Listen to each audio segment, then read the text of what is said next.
Isaan lamaan hin qabdu taana neebar biyya kanarra jiraachuu hin qabdu dachee kanarra jiraachuu hin qabdu eenyuuf jiraatta hundumtuu yoo ati rakkatti kadhattu edhees ilaalaa yoo ati dhabdii marii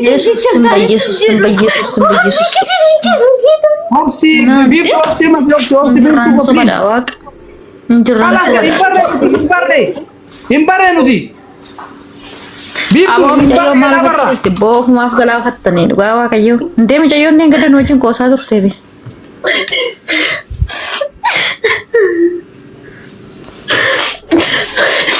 ወይ ወይኔ በኢየሱስ ፈጣሪ ሆይ ኢየሱስ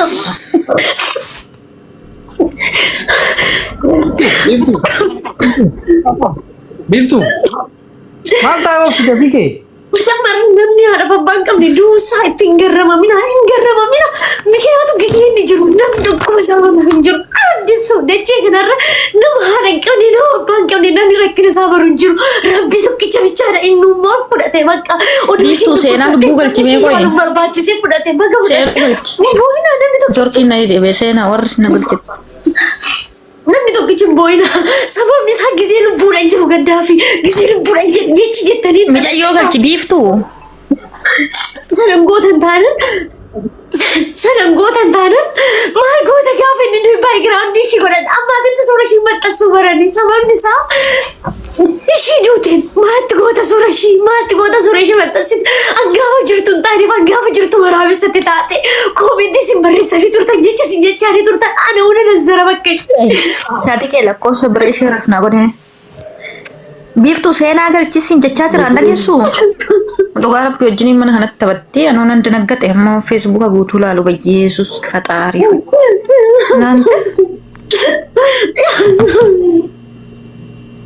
seenaa galchi biiftuu al tokko seenaa galchi geeta biskiriin biyya lafaa kanarra dhuguma booniti isin jiraatan namna dhafa abbaan qabne waan takka fayyadda Asini galii namna dhafa abbaan qabu sitti kolfuu danda'a jecha si barbaade sin jedha asuma jala kanatti amma jecha barbaadanna jechuu danda'a mikinaatu dhukkuma nu keessa jiraannu isin hin beektan dhukkuma nu keessa jiraannu gadda nu keessa jiraannu boo'icha nu keessa jiraannu አንድ ሰው አቅም ከስም ቤት ኑይ ኮልፉ ኑይ ተበቱ ኑይ ዲችሱ ኑይ አርክ ቁመሽን አርክሽን ቀቡናላ ተክቲን ከስም ቤት ጀቸስ እንጀቻሪ ቱርታን ኮሜንት ሲበረሰ ፊቱርታ ኦንካን ዲስ ጌታን ዲስ ተክቲን ከስ ባክግራውንድ ሺ ወደተና ሂንጎረ ኦፉምኔ አርካኖ ኡምኔ በኦሮሞ ቡዳዳ ሲኛቱ በኦሮሞ ሲኛቱ ሳንዱሽ ጎደተኒ ሲኛታ ልቡ ሲኛተን Budaadha uummanni kun namni jaallatee bushaawar otoo namaa tole aniin tuni bar anii fokkattuun tuni tanaan dura maali ati gurraattidha jettanii anuma akkuma ishii gootan kaana godhaa turtan miti garuu immoo namni kaa lubbuu tana of keessaa baasuufuyyuu du'ama saniifiyyuu bakkeessi barbaachisa biyya kanatti du'uma sanuyyuu hin dandeessu si galee miti namni jaallatee akkanatti of hin uumu hundi keenya silaa otoo waan ofii of uumuu dandeenye taane bareenneti nama ol taane uumamna ture oromoon kana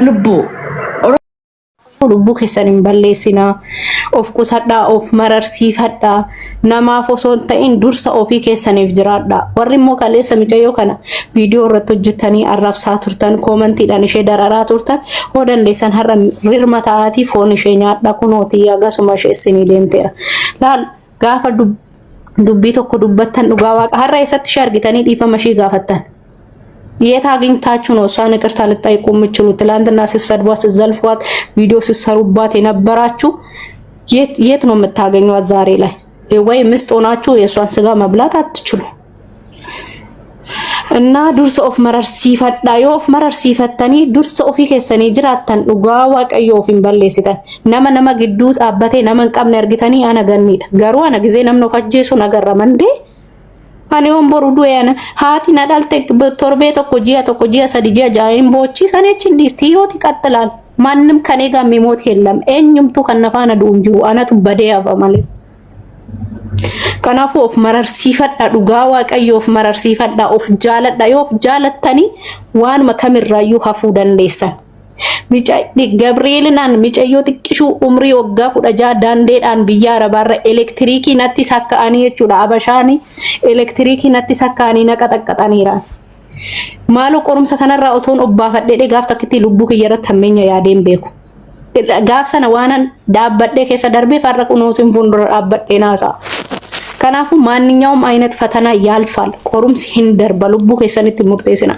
Yoo wanti tokko sin cinqee Muslima yoo taatan masjida deemaa sagadaa pheenxee yoo taatanii iddoo olmaatti jirtanii miti achi dhaqaadha iddoo sana dhaqaatii waan ta'e hojjedha. Kiristaana yoo taatan immoo Maariyaamin beeta kiristaanii dhaqaa achitti kufaa bo'aa gangaladhaa isin dhiisa wanti hundu. Yoommoo iddoo kana dhaquu hin dandeenye yoona bakka nama wayii wajjiniin haasa'a kolfaa yoona nagara adurgu. Lubbuu keessan irratti waan amaa yaadina intala guyyaan kun kanumaan siniin jechuu barbaada. Inni guddaan garuu ani intala kiristaanati kiristaanni lubbuu ofii ajjeese boqonnaa hin argatu. Ibidda sin eeggata mootummaa Waaqayyoo hin seentan dhugaa adaraa Waaqayyoo nyaattani. Kana beekadha. Ibiddatti dhaqa yoo jettan ibiddi biyya lafaan da'um ati dhaamsu barbaannan sirraa dhaama. Isa samii garuu hojii keetu sirraa dhaamsa. Hojii kee immoo ati imaana Waaqayyoo nyaattera kanaafuu sirraan dhaamu. Kana beekadha. Ergaan tiyyataa jiru kana dargaggoon akka lubbuu ofii of balleessu godhaa jiru kana dhugaa Waaqayyoon nurraa haa balleessu nurraa dha'u. Deemoona bakka tokko laalee of ajjeesuun zamana faashiniitti ta'e zamana nawriirra jira dhugaa. Bakka maal abbaashi xiqquma fatanaan dhufnaan maal abbaashi.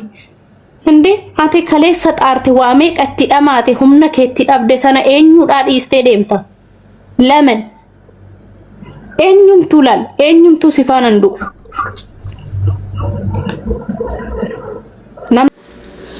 Mee warra akka koo amma yoona dhugaa isinitti fakkaachuu dhiisee waan jettan wallaaltanii amanuu isin rakkise jirtu laata? Ani ammayyuu ganaa waan viidiyoo ishee fa'aa arginu natti fakkaata malee dhuguma booniin duute jedhee amma yoona sammuu kun amansiisne abjuu tokko natti fakkaata. Amma garuu dhuguma reeffi ishee gara biyyaatti galuuf deemaa yeroo jedhanis baay'ee tokko abdii kutachuu hin dandeenye jechuudha. Baay'ee nama gaddisiisa. Amma dhuguma dhugaan boonii hin baramin sababa maaliif akka isheen of ajjeeste kana hin baramin dhuguma amma akkasumatti boolla seenti maaliif dhugaan ishee dhokate sababa maaliif akka of ajjeeste amma yoo namaaf namni irraa dubbatu dhibe baay'ee tokko na ajaa'iba. Dhugaanaan baay'ee na ajaa'iba. Duuti miidiyaa kanarraa waa baay'ee sa'agaa argaa oolla garuu akka booniif akka du'a haa caalu amma yoona jireenya koo keessatti natti dhagaameen jiru akka guyyaa kaleessaa ta'een beeku ani jechuudha. Hambooni adda iddoo namni ishee hin eegnetti argamte jechuudha. Garuu baay'ee nama gaddisiisa. Dhugaan amma yoona amanuun natti ulfaata jechuudha. Egaa akkuma yaada obboloota keenyaa dhagaa ooltan obboleetti keenya biiftuun baay'ee jechuudha. Jeeqamaa turte guyyaa kaleessa miira aarii keessa seentee nama haadhaaf abbaa hin qabne namni beekuu fi hin jiru keessa isaanii ilkaaniin kolfina malee jettee baay'ee abdii kutachaa turte. Akkasuma jechuudha guyyaa kaleessa shamarran hedduu ta'anii illee of ajjeesuufan qophaa'ee jira kan jedhan baay'eetu jiru. Adaraa obboloota koo biyya Arabaa gaafa dhufnu abaluun deemtettanis deemeen jijjiirama jenneetidha. Baay'ee walirratti ilaallee dhufne duuti garuu akkas miti. Adaraa keessan of ilaalladhaa iddooma jirtanitti tasgabbaa hin darba wanti hin darbine hin jiru. Lubbuu keessan irratti of hin murteessinaa yoo karaa jaalalaa ta'es yoo karaa qabeenyaa ta'es yoo karaa maatii ta'es of eeggannoo godhadhaa. Duuti lama hin jiru bakka duutan jennaan duniyaa kana lammaffaan argitanii maatii keessan ilaalaa. Biyya Oromoo irratti hin hafiina adaraa keessan baay'een isaanii miisejjii barreessu jechuudha.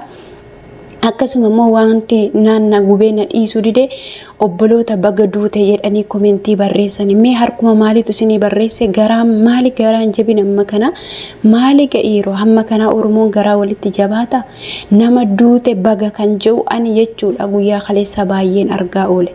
Kaanoo kaan obboleetti keenya hawwii isheen dhimma jaalalaa irratti dubbataa turtellee guyyaa kaleessaa dhimma boonii irratti maaliif hin dubbattu jennaan maaltu nagalche waa'ee kee dubartii jaarsa namaa boosistee fudhatteef maaltu na gammachiise baga jette baay'een aare hawwii kanas baay'een jaalladha ture garuu guyyaa kaleessa afaan ishee kana keessaa baay'ee yaanne ijoollee baay'een immoo koomentiidhaan baga duute jedhu torbee darbe keessa immoo du'a keenyaa ageessisu kan jedhan baay'ee isaaniitu koomentii laachaa ture maali yeroo dhugaa waaqaama oromoon hammuma kanaati maali bineensa ta'e garuu guyyaa tokko waa'ee amantaa namaa qeeqxeen beeku guyyaa tokko waa'ee nama mee boonii nama arrabsitu argitanii beektu waa'ee amantaa ishee waa'ee jireenya ishee waa'ee hojii ishee waa'ee jaarsa ishee faarsiti malee guyyaa tokko nama ol baatee ajandaa godhattee arrabsitee beekti isuma waa'ee isheef akkas of faarsitee tattaafina ishee ibsitu kana uummanni akka zibbe